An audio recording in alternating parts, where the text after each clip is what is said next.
Bismillah ar-Rahman ar-Rahim. A very good afternoon or good morning, depending on where you are. To all of you, I'm happy to have this occasion to start the second session of a series of talks on world in transition.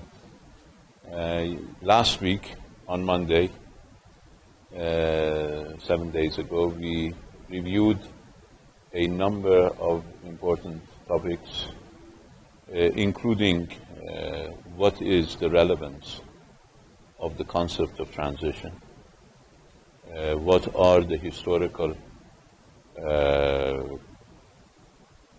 perspectives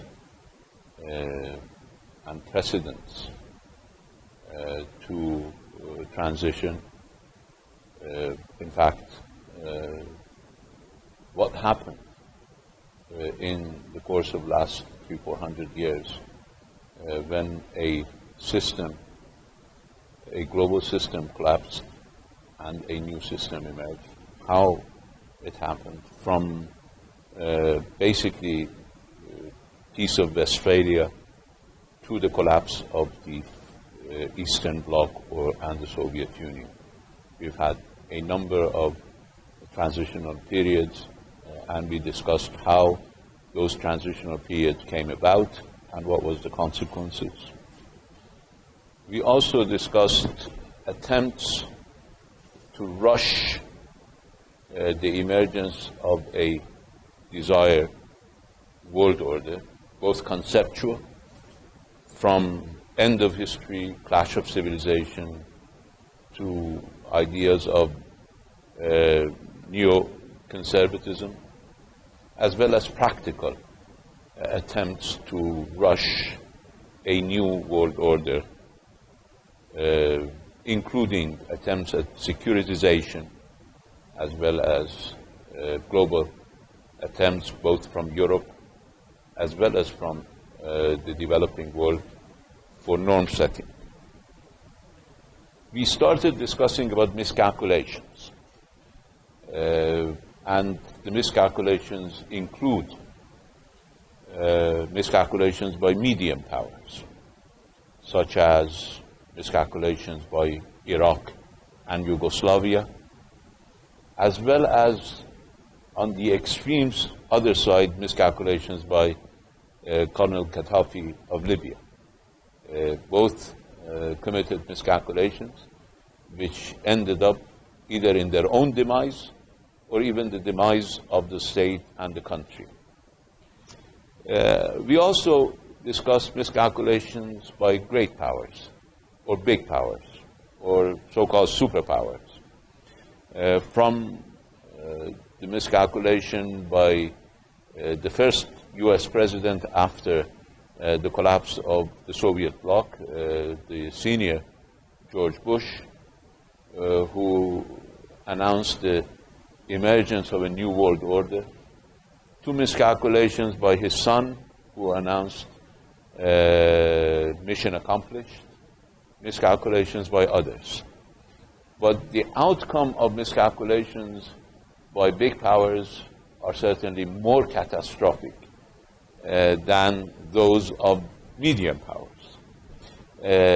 In addition to billions or trillions of dollars of wasted resources from the United States, we've had, and many losses of life, be it in Iraq, in Afghanistan, in Syria, in Libya, and elsewhere. We've had a couple of consequences that would last far longer. One is the rise of extremism. Everybody agrees that the current state of affairs in the world and the rise of extremism both in the developing world, in the Islamic world, as well as in the West, are the outcomes of those miscalculations. Occupation has a consequence, and that gives rise to resentment, and resentment provides a very fertile breeding grounds for extremism. So many of us who were looking at the region from up close rather than from 7,000 miles away had predicted before the U.S. invasion of Iraq that the invasion would achieve one outcome, and that would be extremism would rise. I remember saying that in the Security Council before U.S. invaded Iraq, that there are many unknowns, but one outcome is certain, and that is extremism will rise. And we see that. And along with that, we see another phenomenon which will be with us for a much longer time, and that is the rise of non-state security actors. And I will deal with that in the next part. The major problem that has led to this very tragic situation is a problem of understanding or misunderstanding. Of course, there are ulterior motives involved, there are profits involved, financial gains involved, but probably the most important reason that has led global powers and medium powers, regional powers, to commit such grave mistakes has been a problem of miscalculation and misunderstanding based on perceptions and a mindset that was in tune with the bipolar world, with the Cold War mentality.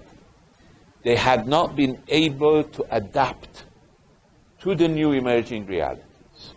And that is why they made both prescriptions as well as predictions based on that old mindset. And based on that old mindset, they took actions. They believed that those actions were of strategic importance. But we now see that those actions were tactically very accurate, but strategically disastrous.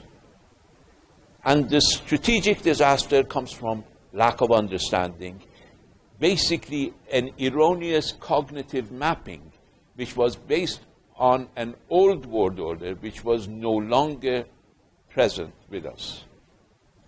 That is, they imagined realities from a very realistic point of view of a bipolar world which was no longer real. It was gone. And misperceptions based on that outdated paradigm led to disastrous consequences. From that, I want to bridge to what I want to discuss today, and that is the imperative of a cognitive remapping, the imperative of a cognitive readjustment to be in tune with the realities of the changing world.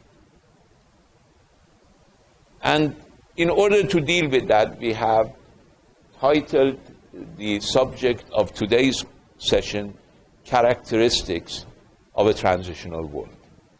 And probably it will take us the entire half hour that is left to dealing with these characteristics. The first characteristic is our lack of understanding of when this transitional period will come to an end. There is no clear time frame. Transitional periods in the past lasted some 30 years, some less, some more.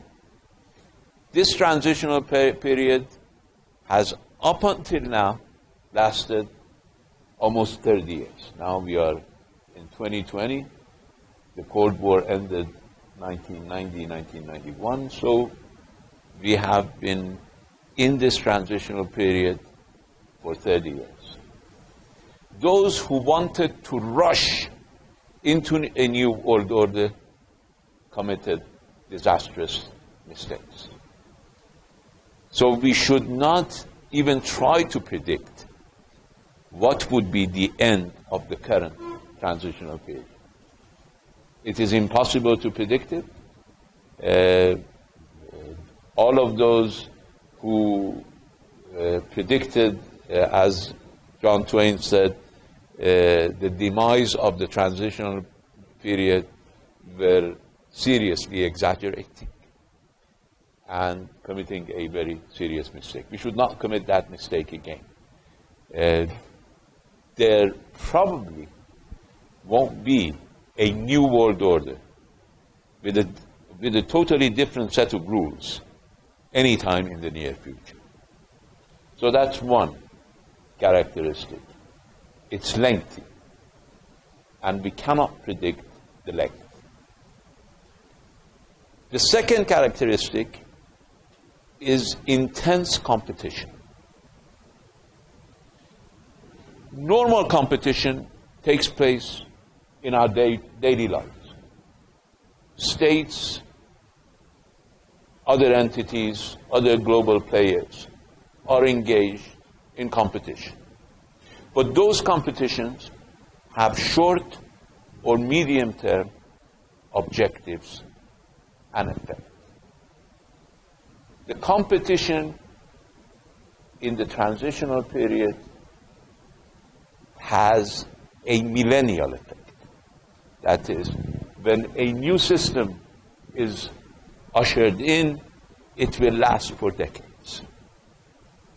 The former global system, the bipolar world, the Cold War period, lasted some 50 years, 40 to 50 years. Now, we're talking about the same time period, if not more, probably. We don't know.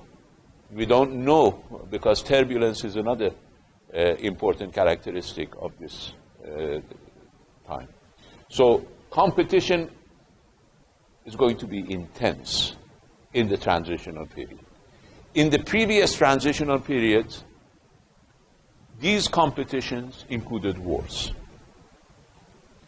But in this transitional period, these competitions do not, at least, include war between major powers because of the catastrophic consequences of major power war. That is why turbulence, which is another characteristic of the transitional period, has up until now been less bloody than the turbulence in the previous transitional period. But it doesn't mean that this transition has been peaceful. The transition up until now included wars in the periphery, proxy wars, but no wars between major powers. Can we assume that there won't be any war between major powers? If rationality prevails, yes. But can we assume rationality right now? Difficult. I think those who make assumptions based on behavior of others may lose. And unfortunately, one of the tendencies of this transitional period has been the emergence of leaders in many parts of the world who are less than rational. We see the example, probably the best example in the biggest power today. So we will have certainly regional and proxy conflicts. We've had them up until now, and we will continue to have them because turbulence is one of the characteristics of the transitional period. We've had major rivalries. Now we see the securitization of relations between major powers.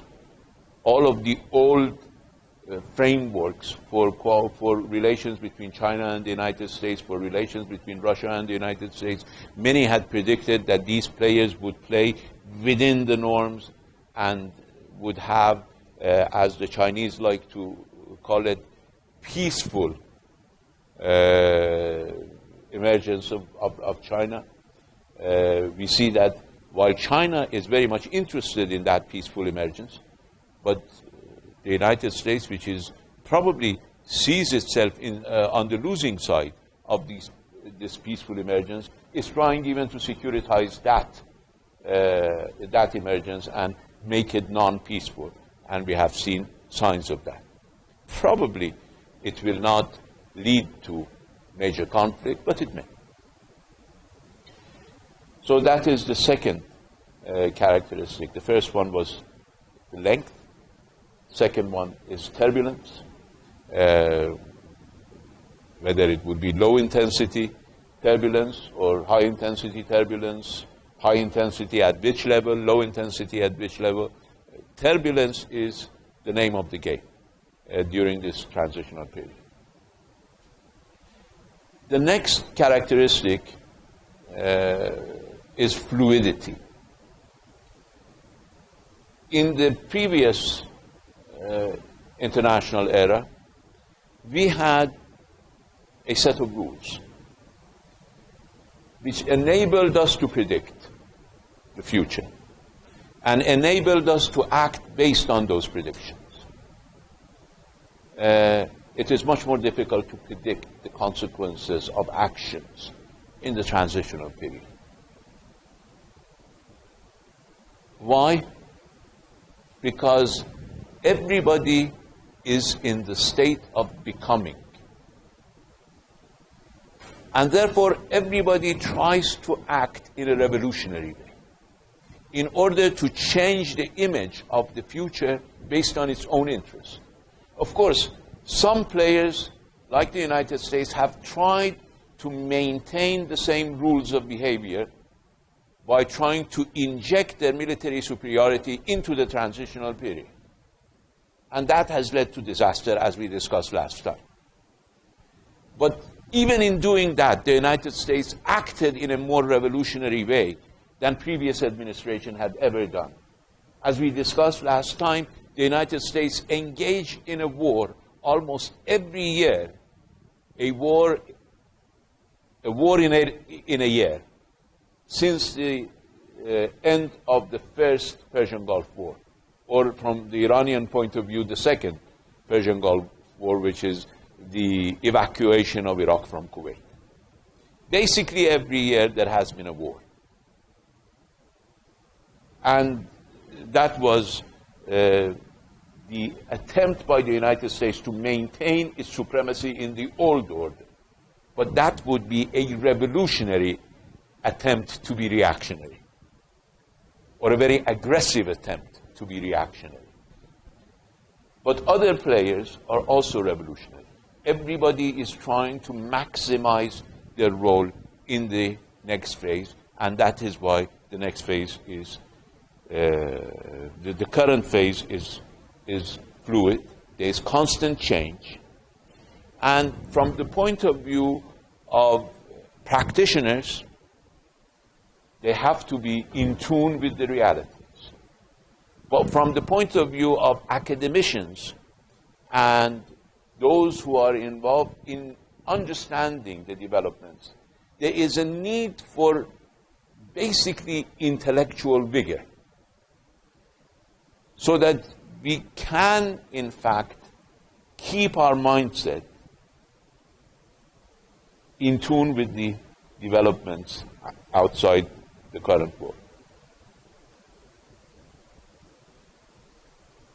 We cannot keep our comfortable presumptions. All of us have comfortable presumptions. Those comfortable presumptions and assumptions have been shaped by a different world, particularly for those of us who developed our intellectual machinery during the Cold War, who went to school during the Cold War, who got our minds framed during the Cold War. We really need to reassess our assumptions on a constant basis. We cannot have any more presumptions. presumptions will lead to disaster. And we need to engage in what the critical theorists call a state of constant dialogue that would make us examine our assumptions, examine our presumptions, set aside our presumptions, and examine our assumptions on a constant basis. And in this midst, rigid mindsets are really dangerous. We have seen how rigid mindsets, basing their actions on those types of Cold War frameworks, have led to disasters. One of those disasters has been sort of Bolton's approach to international agreements, which led the United States to leave all international agreements, and now they regret it. That is the problem, the danger with rigid mindsets that have not been able to transform themselves or to adapt themselves to the current realities. Because of this fluidity, the next characteristic of the transitional period applies to the nature of coalitions. We no longer have stable, permanent alliances. We see the disintegration. It first started with the Eastern Bloc, but it's not limited to the Eastern Bloc. Cracks at NATO. Many of us believe that GCC was a progressing bloc. We now see that even that regional grouping and alliance is basically falling apart. We see, it was unprecedented for a NATO member to buy weaponry from Russia. We now see Turkey engaging in weapon purchases from Russia. We now see the loosening of that alliance. It's one of the characteristics of the current transitional period. We see it everywhere. Now we will have, so thinking about strong permanent coalitions is simply misplaced and without foundation. We now have basically coalitions of convenience. Issue-based coalitions, issue-based regimes that emerge to address particular issues, and there can be cross-membership in some of these coalitions. On an issue like greenhouse effects, you can have developing countries, members of OPEC, aligning themselves with some outside in the developed world, and you can see same changes and fluctuations in coalitions dealing with security issues, in coalitions dealing with other issues. So coalitions are temporary in nature, are issue-based, and very flexible. We cannot have rigid coalitions anymore. Certainly, we cannot try to establish rigid coalitions during this transitional period. We need to be cognizant of the fact that interests are fluctuating, that coalitions will be fluctuating, that the placing of actors will be fluctuating.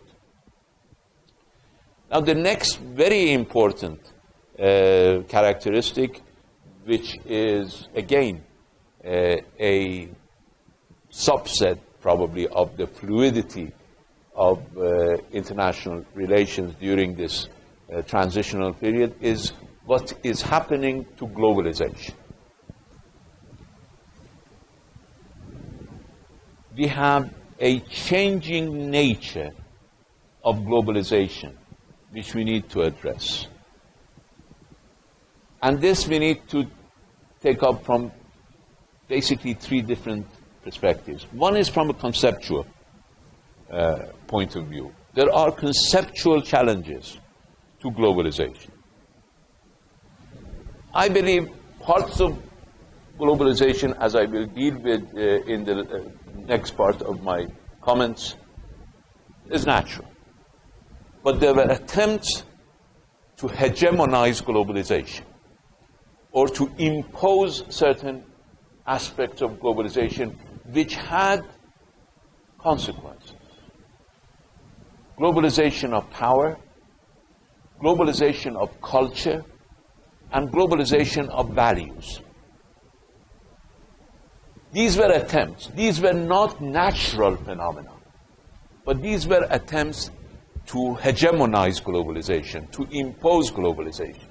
And the consequence, the reaction to these attempts were search for identity, the magnification of identity, localization, regionalization, and now we see another consequence in the type of action-reaction cycle, and that is the re-emergence of extreme nationalism. In the United States, in some parts of the West, extreme destructive nationalization. President Trump comes to the General Assembly of the United Nations and says everybody has to follow their own interest. Of course, everybody does follow their own interest.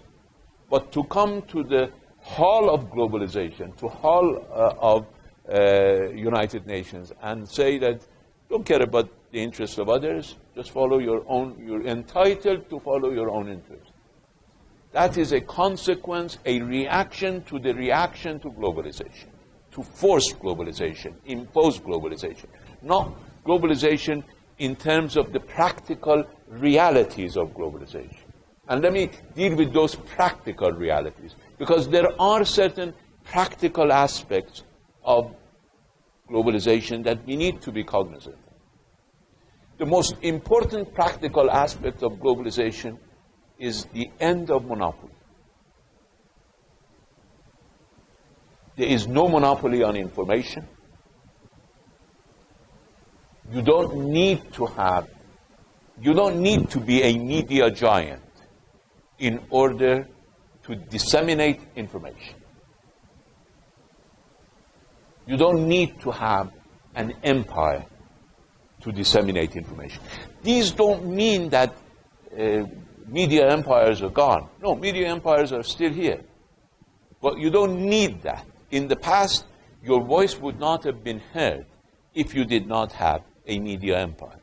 But right now, without a media empire, with only 2 cameras, we're making this discussion seen across the globe. Emotions are becoming globalized.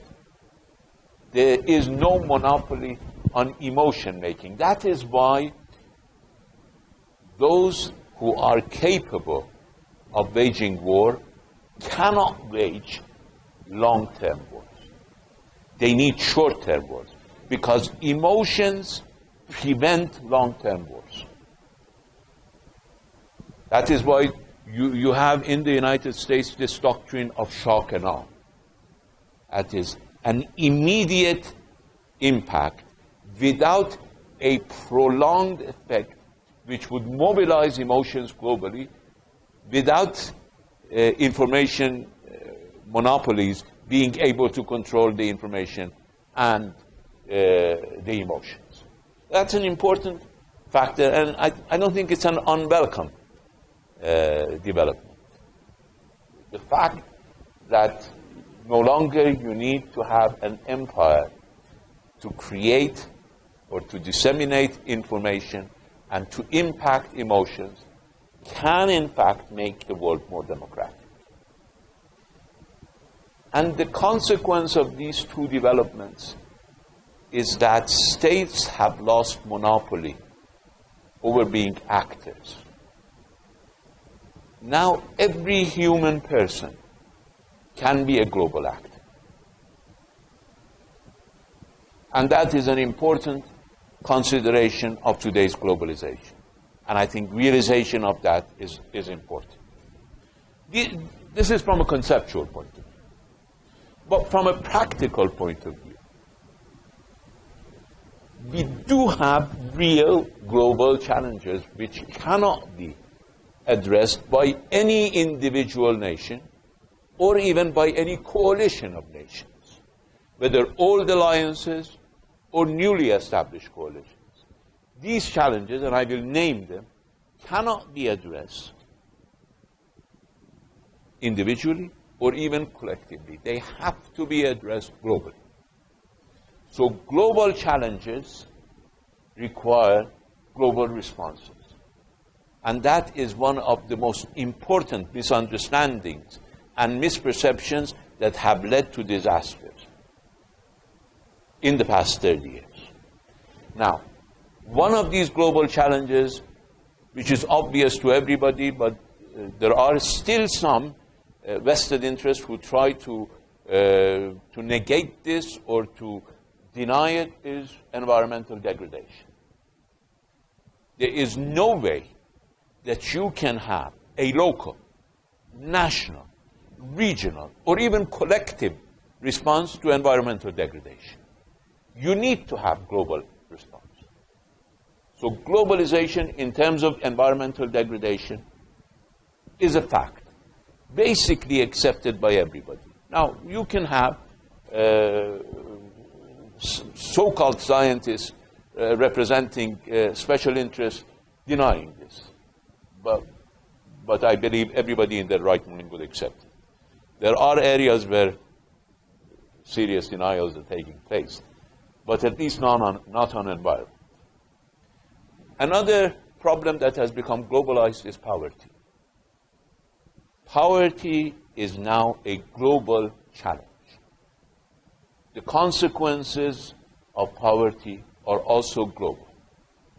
No nation alone can address the problem of poverty. It requires a global response because it's a global challenge. Now with Corona, we know that no nation can fight for its health, individually or collectively. Health has become a global common good. Disease is a global common challenge. We now know that if there is a single person with a virus, the entire world can be in danger.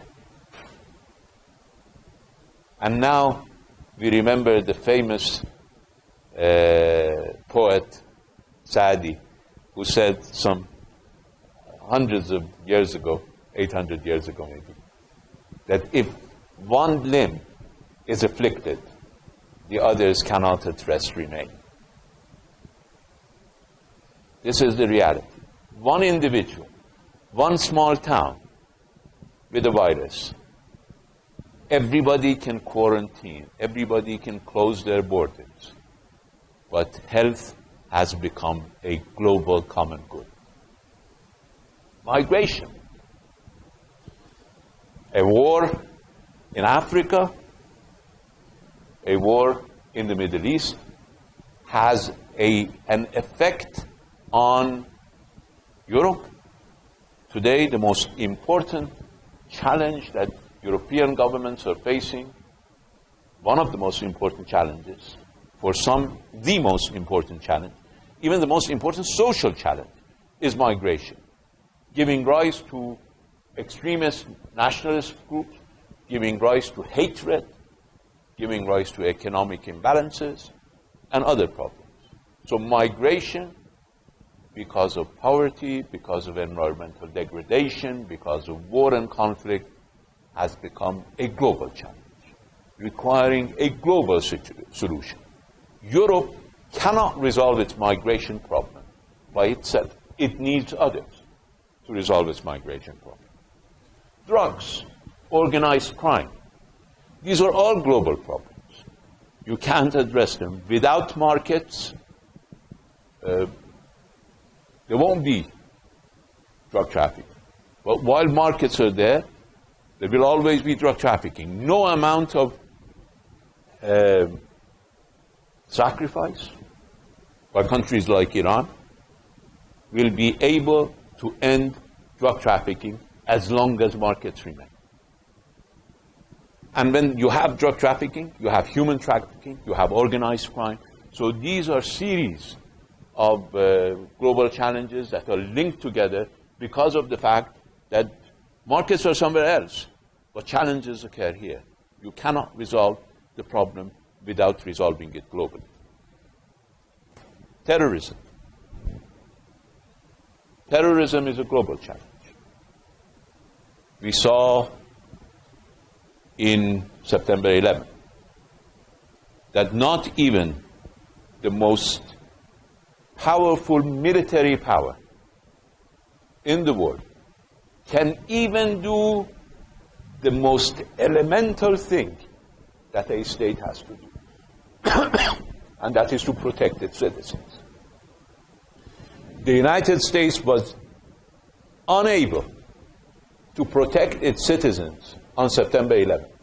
And if you went and visited New York or visited other US cities, you saw in the faces of American citizens, the citizens of the greatest military power, the sign of fear, the sign of insecurity, and the feeling of the inability of the government to secure them. That is because terrorism is a global challenge. You cannot have devastation in Afghanistan and have security in the United States.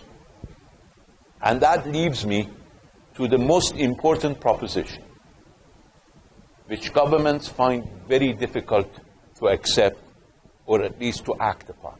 And I believe even academicians find this difficult to act upon and to analyze, and that is security. Security is now globalized. You cannot create security for your society if there is insecurity elsewhere. At the end of the day, everybody's security depends on everybody else's security. And anybody's insecurity can lead to everybody's insecurity. So, the other areas of globalization were easier to accept and to act upon. But when it comes to security, while it may sound very benign to accept that security has become globalized, the implications are far-reaching. If security has become globalized, then what would be the meaning of deterrence?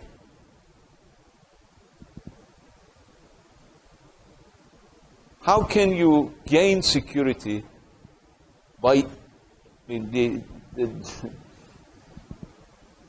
definition of deterrence is to instill insecurity among your opponents. So if your security is contingent upon the security of your opponent, creating that sense of insecurity cannot lead to your security. Well, nobody is going to stop using deterrence. But these are the realities of a globalized concept of security. We will try to fight it. All politicians will continue to try to fight it, as all politicians continue to bargain over what they should give and what the other side should give in terms of the environment. But that should not make us miss the fact that security cannot be gained at the cost of insecurity of others. Of course, there are huge financial gains for arms producers if we need to create that type of image of security by depriving our neighbors of the same security that we want to achieve for ourselves. Let me end today's discussion with another consequence of this, which is probably easier to appreciate than the issue of deterrence. And that is, we have reached, in a globalized world, the end of zero-sum games. A zero-sum game presupposes that you can gain at the expense of others. Probably the most clear case of a zero-sum game is war. Somebody wins a war and somebody loses a war. But does it happen in the globalized world of today? Does anybody win a war? What is the meaning of winning a war? The meaning of winning a war is that you have lost less than the other side. It doesn't mean that you have gained much. You have lost less. And I don't know whether there is any criteria by which you can define who has lost less. The United States spent $7 trillion in the region, in the Middle East. Did it win? What did it gain? Security? Is the United States today more secure than before it started to impose its will on the rest of the world, believing that it can create a new world order? Is the United States more secure today after $7 trillion than it was in 1990?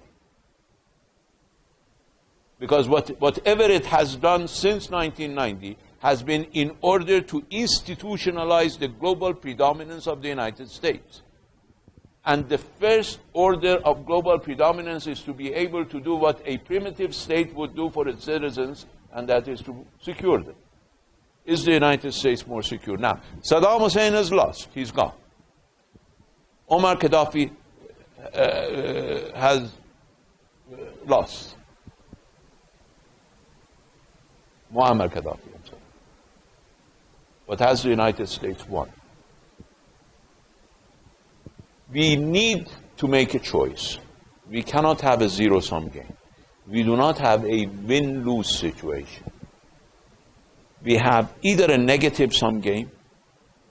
If we try to go for a zero-sum game, based on that Cold War mentality, that you can win and somebody else can lose, and it all comes from the misperception that the United States and the West won the Cold War. The better definition for what happened in the Cold War was that the Soviet Union and the Eastern Bloc collapsed. They lost, but nobody won it. The international system collapsed, which is not a bad thing. The previous international system, global system, was not a very just world order.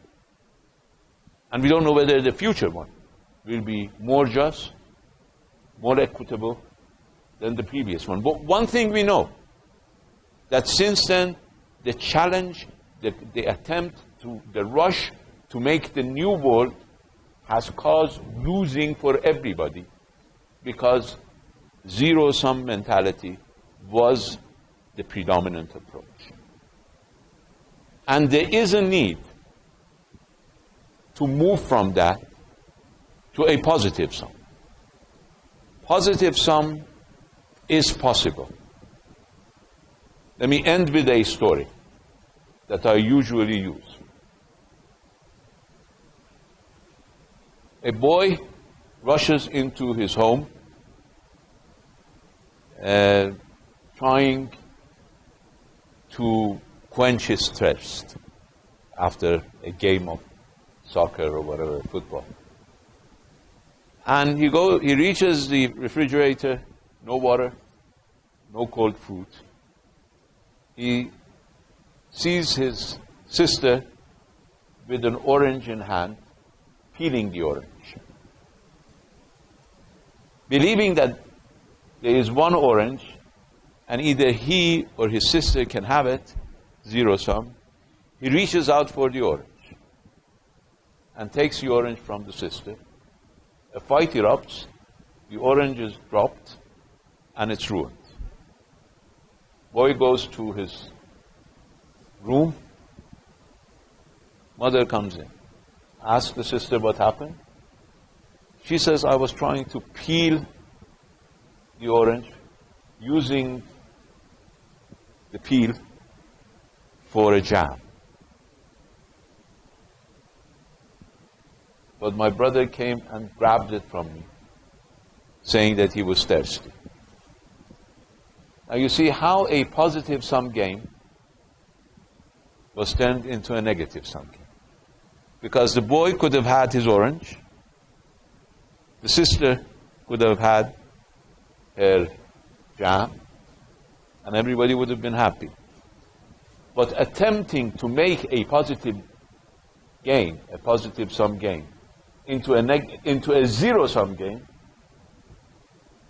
created a negative sum conclusion. That is the meaning of the nature of the game in a globalized world. If we try to achieve anything at the expense of others, nobody is going to achieve it. Now, there's a lot to still discuss. The most important one is another characteristic of the globalized, of the transitional period, and that is diversification of the sources and centers of power. And that would be the subject for our next discussion. Thank you very much.